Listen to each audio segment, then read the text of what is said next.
तो आप भी अगर आउटिंग का प्लान कर रहे हैं, भीड़ भाड़ से दूर एकांत आप चाहते हैं जहां पर अच्छी सी आउटिंग हो जाए, फैसिलिटी भी हो, रूम्स भी अवेलेबल हो और बेस्ट नेचर थेरेपी आपको मिल जाए, जहां आप री एनर्जाइज हो जाएं, तो ये ऐसा ही प्लेस हमने सेलेक्ट किया था। ये है चंपावत डिस्ट्रिक्ट और बहुत सुंदर है और इजीली एक्सेसिबल है। तो चलिए हम लेके चलते हैं आपको यहाँ के टी गार्डन। चंपावत तक पहुँचने के लिए इजी एक्सेस स्टेशन आपको मिलता है टनकपुर का। तो बाय बस आप टनकपुर पहुंच सकते हैं, बाय ट्रेन आप टनकपुर तक पहुंच जाएंगे और यहाँ से टैक्सी लेकर के एग्जैक्टली 2 घंटे में हम पहुंच जाते हैं चंपावत। तो फिलहाल हम अपने घर से निकल चुके थे, 6:30 से ऊपर हो चुका था और यहाँ से हम निकले 1 घंटा हमें एग्जैक्टली लगता है। तो अभी देखिए 7:55 हो चुका घड़ी पे, तो 6:30 के बाद हम घर से निकले थे और अभी 1 घंटे में एग्जैक्टली हम पहुंच चुके टनकपुर। टनकपुर से चंपावत देखिए लिखा हुआ है 74 किलोमीटर सामने। तो एग्जैक्टली 2 घंटा हमें इसमें लगा था। तो 2 घंटे में आप टनकपुर से चंपावत पहुंच जाते हैं। तो एग्जैक्टली हम इस टाइम पे निकले थे, लगभग 8 आप मान लीजिए। और देखिए स्मूथ रोड एकदम आपको यहाँ पर मिलती है। ब्रिज क्रॉस करते हुए थोड़े आगे से हमारी छोटी छोटी सी हिल्स शुरू हो जाती हैं। आगे चलकर छोटे बच्चे को थोड़ा सा वॉमिट का इशू था टर्न के साथ में, तो थोड़ी देर का हमने ब्रेक लिया और ये यहाँ का टॉप व्यू पॉइंट है, टिप एंड टॉप टाइप कुछ यहाँ पर लिखा हुआ था। सबसे अच्छी बात ये थी कि वेल कंस्ट्रक्टेड रोड यहाँ पर आपको मिल जाती हैं और नो ट्रैफिक जैम में फंसने का जो इरिटेशन होता है ना, वो आपको यहाँ पर फेस नहीं करना पड़ता है। तो बहुत आराम से और इन वादियों को एंजॉय करते हुए आप अपने डेस्टिनेशन तक 2 घंटे में पहुँच जाते हैं। हम ऑनलाइन ऑलरेडी बुकिंग कर चुके थे रूम की और बहुत ही अच्छे बजट में फ्रेंडली, आपको पॉकेट फ्रेंडली रूम यहाँ पर मिल जाते हैं। थोड़ा सा आप इंटीरियर और आगे निकलते हैं लोहा घाट की तरफ, तो आपको सेपरेट कॉटेज वगैरह भी आपको ईजिली मिल जाते हैं और बहुत अच्छी लोकेशन वो देते हैं। हमने ये ऑन रोड ही लिया था क्योंकि हमें नेक्स्ट डे निकलना था और हम बच्चों के साथ में थे। तो ये रूम पे पहुंच गए थे। तो डबल बेड के साथ सोफा कनेक्टेड था, दोनों तरफ विंडो से हमें व्यू दिख रहा था। एक तरफ पूरा चंपावत शहर और दूसरी तरफ से हमें व्यू मिलता था वादियों का, पहाड़ी नज़ारों का। तो 5 से 6 हज़ार रुपये में सिंपल हमारा आना जाना ईजिली आपका ये कवर हो जाता है। डिपेंड करता है आप रूम कितना महंगा लेते हैं और बाकी आपके एडिशनल खर्चे, बट ज़्यादा महंगा ये नहीं पड़ता। यहाँ पहुँचने के बाद 2 घंटा लगभग हमने रिलैक्स किया, बच्चों को कुछ नाश्ता वगैरह करा दिया और उसके बाद हम निकले आगे टी गार्डन के लिए। और कोई नोन थे, उनका घर रास्ते में ही पड़ता है, वहाँ भी हम गए। हम इस प्यारे सफ़र को एंजॉय करते हुए जा रहे हैं आगे।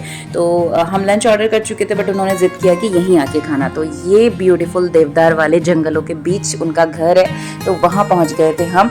और चाय खाने के बाद ना, इनफेक्ट चाय तो अवॉइड की क्योंकि हम ले चुके थे अपने रूम पे पहुँच के चाय।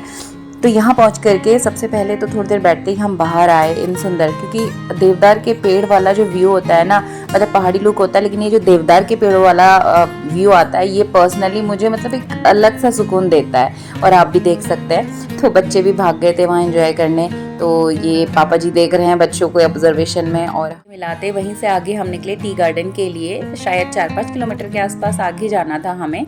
और ये टी गार्डन हम पहुंच चुके। सामने ये कॉफ़ी कैफ़े बना हुआ था, तो बच्चे को चिप्स लेना था। और ये सामने आपको दिख रहा है फैला हुआ पूरा टी गार्डन। तो रोड बीच से जाती है, तो अपर साइड और यानी दोनों साइड ये टी गार्डन फैला हुआ है। और ये सामने था टिकट हाउस। तो यहाँ से 20 रुपीज़ पर पर्सन, 20 रुपये का शायद टिकट था, एक पर्सन को 20 रुपीज़ का काउंट हो रहा था, सस्ता सा बहुत ही। और यहाँ से आप अंदर एंटर हो जाते हैं तो हमें दिखता है सुंदर सा ये चाय का बागान।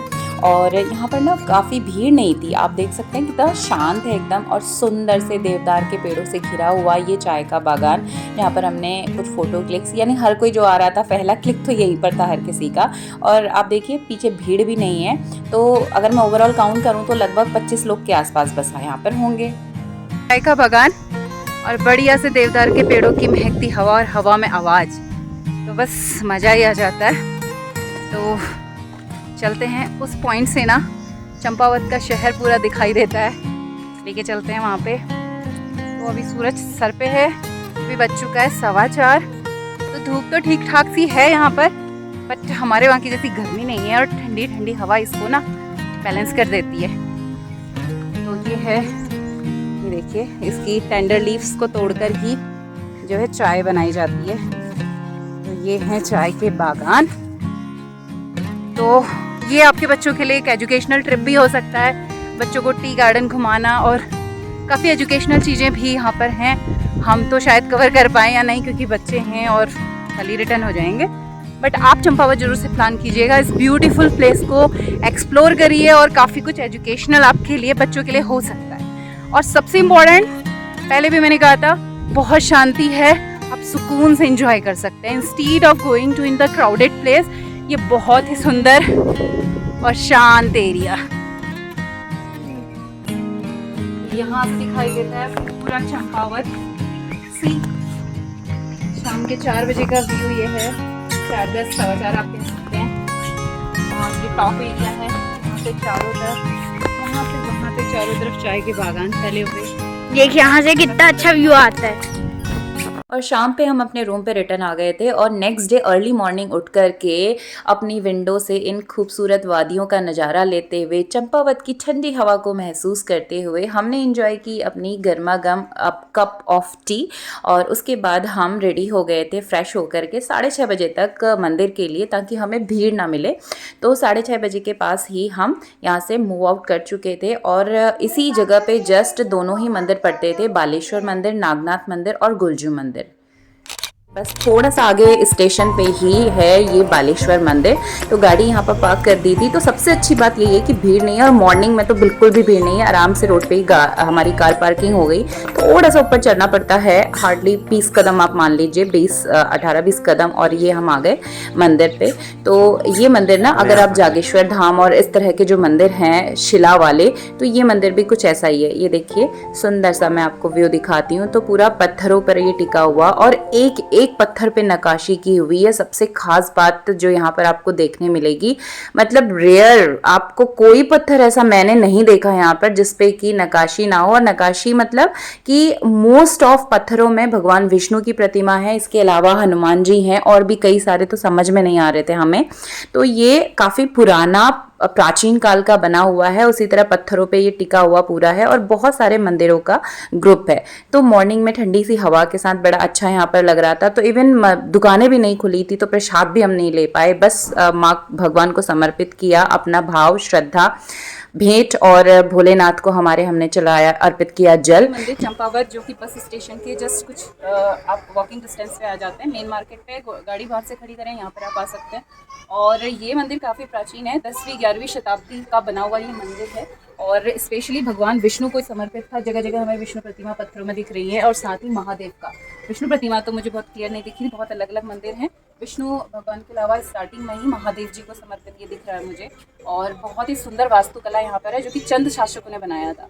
ईजी एक्सेस है और बहुत सुंदर और शांति है। साथ में यहाँ पर बड़ा सा हनुमान मंदिर है, वहाँ देखिए। तो इसी बालेश्वर महादेव मंदिर के साथ में हनुमान लला की काफ़ी बड़ी मूर्ति है। तो वहाँ पर हम गए, दर्शन करे और यहाँ पर बैठ करके हनुमान चालीसा का पाठ हमने साथ में कर लिया था।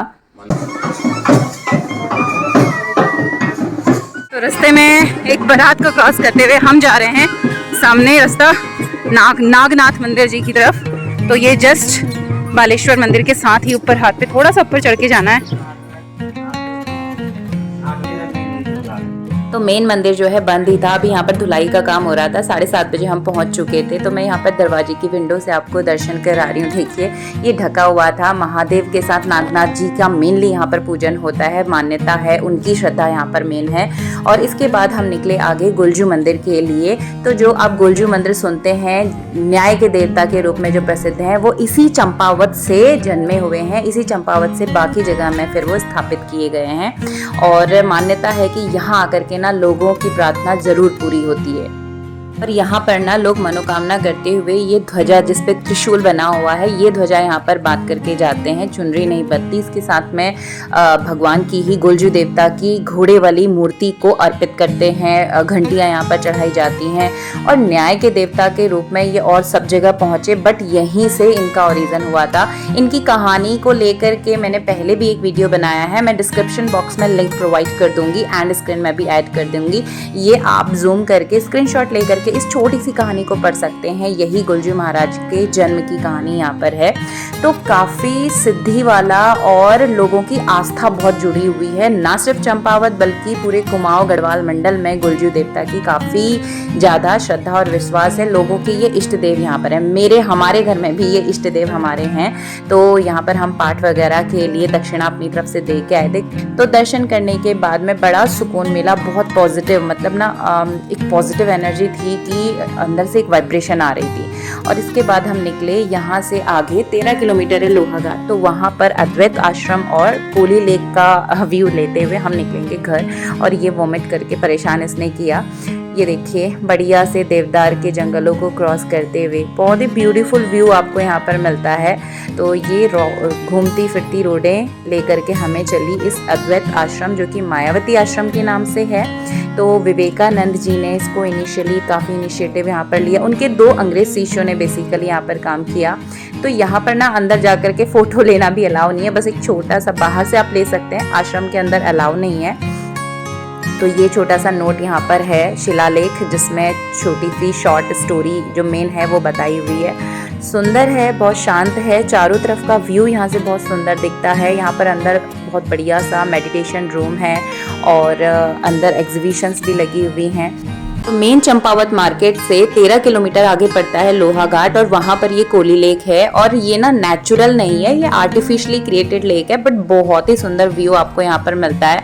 तो एक तरफ आप देखिए पूरी लंबी सी लेक है और अदर साइड में अपोजिट में इसको सुंदर से देवदार के पेड़ों ने घेरा हुआ है।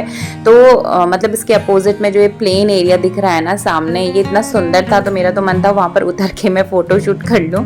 Comparative to other hill station यहाँ पर भीड़ ना बहुत ही कम है और आप बहुत रिलैक्स होकर के, फ्री होकर के इस नेचुरल ब्यूटी को एंजॉय कर सकते हो। और तभी अच्छा लगता है ना, क्योंकि हम रिफ्रेश होने जाते हैं, हम शांति चाहते हैं ताकि खुद की मेंटल पीस को इन्हांस कर सकें।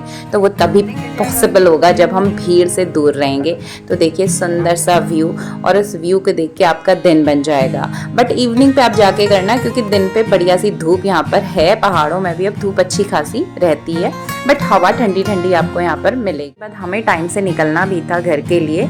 तो ये सिंपल सा हमारा डे 1 विजिट रहा था। सैटरडे हम आए थे, संडे ऑफ रहता है। और यहाँ पहुँच के हमने बेसिक, इसके अलावा कुछ जो मेन पॉइंट्स है वो मैं आपको लिस्ट यहाँ पर प्रोवाइड कर रही हूँ, आप ये सब यहाँ पर एक्सप्लोर कर सकते हैं। बट हमारे साथ बच्चे थे और हमें दोपहर तक निकलना था कि शाम तक हम घर पहुँच जाएं। तो yes, it's very beautiful and important is very peaceful. शांति आपको यहाँ पर मिलेगी। और वाया टनकपुर आप आते हैं तो आपको एकदम शांत, ट्रैफिक फ्री रोड मिलती है और बहुत ही बढ़िया रोड है। एग्जैक्टली 2 आवर्स में आप टनकपुर से चंपावत पहुंच जाते हैं। इवन मॉर्निंग आकर के आप शाम में रिटर्न हो सकते हैं, ये बेसिक एरियाज को कवर करके। मिलती हूँ अगले वीडियो में, तब तक के लिए बाय बाय।